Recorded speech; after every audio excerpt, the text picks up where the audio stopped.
Now let's talk to the talented young pianist from the previous Symphony of Life concert himself. George Harliono is now live with us through Zoom from the UK. Hello, George. Oh, halo Luisa, selamat siang. Selamat siang. Okay, it's actually selamat malam here in Indonesia, but thank you so much for your Indonesian greeting. And first of all, congratulations for the success of your concert Symphony of Life last November. George, you are a well-known world-class pianist. Can you please, first of all, share with us what have been your drive? What made you interested in playing the piano? I've been playing piano since I was 6 years old. It's something I've done for as long as I can remember. And sharing music with other people, sharing music that I love, and seeing the audience react to this music, it's something that I'm really passionate about, and I've always enjoyed, and I think I always will enjoy. Wow, so it's been there. The talent has been there since you are so young, 6 years old. George, could you please also share with us what has been your experiences so far in your projects? What are the international projects you have worked on in the past that was really memorable for you? And also, what are your future projects?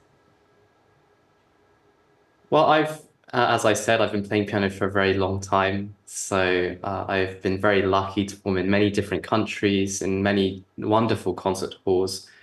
Most recently, I was very happy to have received the silver medal in the Tchaikovsky piano competition in Moscow. This, for me, was a really important thing because the Tchaikovsky piano competition is probably one of the biggest piano competitions in the world. And to have been awarded this prize is a huge honor for me. But looking forward in the future, I mean, this performance in Indonesia was very important for me. We are raising money for to build a hospice for children with cancer, and in Indonesia, which is my mother's home country. So this was very special for me, and I really do want to do more in Indonesia, more in the future to support YKI, a wonderful charity, but also to support young, aspiring classical musicians in Indonesia. This is something I'm very passionate about and really want to work more on in the future. Now, as you have mentioned just now, I mean, like being Indonesian, what have you done so far to represent Indonesia? And in terms of bringing Indonesia to the world class, what can we improve? In terms of music, in terms of In Indonesian terms of classical music. music, I think it's really great to see that there are more and more Indonesian musicians, not just in Jakarta, not just in Indonesia, but in European conservatoires, in the States. I was in Korea a few weeks ago, and there were Indonesians studying piano there as well. So Indonesians are really, there's lots of classical musicians studying all over the world from Indonesia. I think this is great. The level of Indonesian classical music is really, it's improving at a really fast rate. And you can see this when I come to Jakarta, when I perform with the orchestras. The orchestras are really high quality. They're really enjoyable to perform with. And I hope that the rate that classical music in Indonesia improves at an even faster rate, and that I hope that I can do something to help support the next generation of musicians from Indonesia. Well, aside from your last charity concert, which is Symphony for Life, collaborating with YKAI, or Indonesia's Pediatric Cancer Foundation in Jakarta, that was last month, will you be participating in other events in Jakarta in the near future? Is there anything in plan at the moment? I'm definitely planning for next year. I don't have anything specific that I can say yet, but I will definitely aim to come back to Indonesia next year. Okay.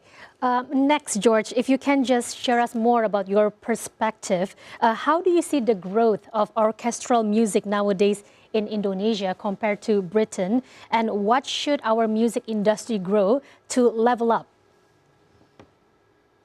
I think that Indonesia and the UK, we're in sort of completely different places in terms of classical music and sort of how it works. When I do perform in Indonesia, it's really nice to see really young audience Of course, classical music in the UK has been around for a few hundred years. It's Western classical music that comes from Europe.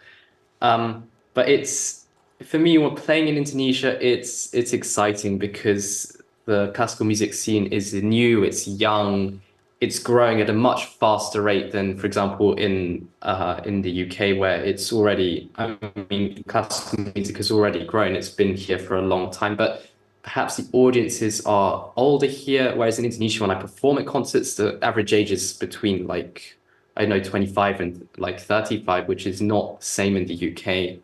And it's while there's not as much knowledge or not as much classical music culture in Indonesia, everyone is really excited when they come to my concerts. Firstly, to listen to the classical music like Tchaikovsky Piano Concerto No. 1, but then also in my encores, I always try and play interesting pieces. Like I played Bengawan Solo, which I thought everyone really enjoyed, and some less serious music. And I think that it's nice to be able to do this in Indonesia because it's they're less it's less serious, it's more fun, and I feel more free on stage. And of course, as Indonesians, we are very proud and very happy to have you play here in Indonesia. I mean, you are very successful nowadays and you're still very young.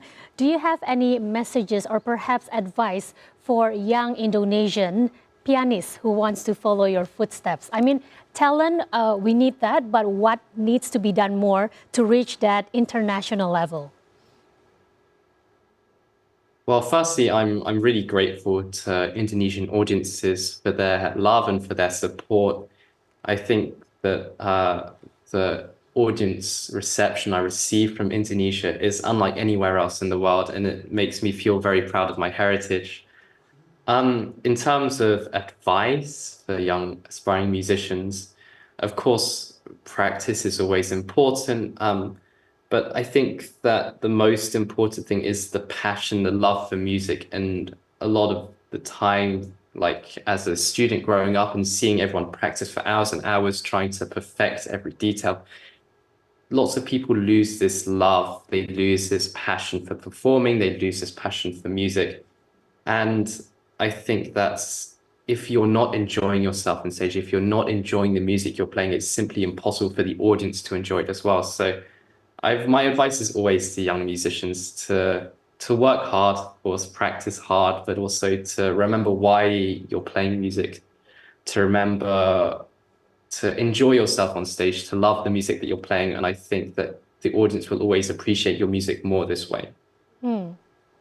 Well, that's a nice end note from George Harliono. It's all about love, passion, and also hours and hours of practice put into becoming a world-class pianist. George Harliono, thank you so much for joining us on Focus today, and all the best for your future and success for your future endeavors. Thank you, George.